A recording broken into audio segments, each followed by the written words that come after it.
Je pense que vous avez eu à suivre les circonstances de ma présence ici.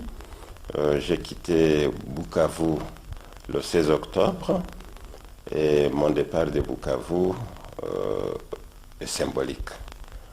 Comme vous le savez, depuis le 10 août 1998, des troupes rwandaises et ougandaises, actionnant certains Congolais, ont envahi, ont agressé notre pays en passant par les provinces du Nord et du Sud Kivu. Je me suis rendu compte après un temps, 2 mois et demi, que cette soi-disant rébellion, que ce mouvement appelé par les animateurs de libération n'en était pas un pour la population. Et comme j'ai été élu par la population, et comme moi-même je n'étais pas convaincu des arguments avancés, je me suis résolu à quitter pour manifester mon désaveu.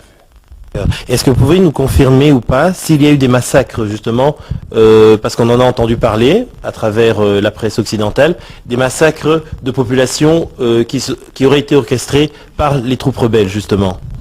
Oui, ça c'est évident, des massacres, il y en a eu.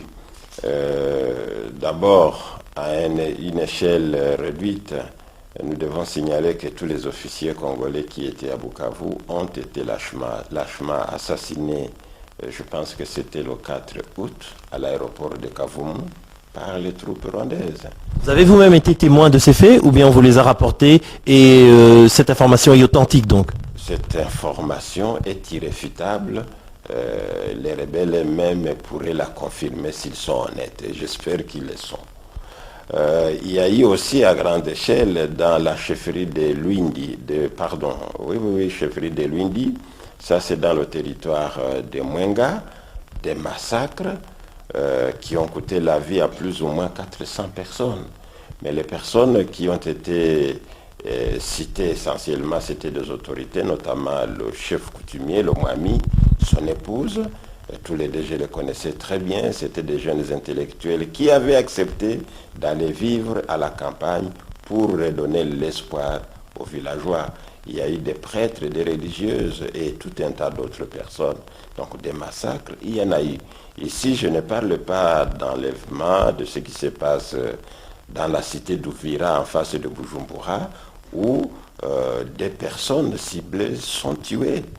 Et donc on ne peut pas chercher à démontrer le contraire, c'est évident, des massacres ont eu lieu. Mon message serait simple, c'est que nous les Congolais, nous devons savoir que l'avenir, notre propre avenir, c'est chez nous. Nous devons avoir l'attention tournée toujours vers chez nous et nous devons tout faire pour protéger les intérêts de notre territoire. Pour le moment, ce que je demanderai aux Congolais, c'est de porter loin les informations que je viens de livrer. Le Congo a été agressé. Les troupes rwandaises sont bel et bien là-bas. S'il y a des Congolais, c'est comme si un père de famille se trouvait agressé par des bandits, mais à qui son propre enfant a cédé la clé de la porte d'entrée.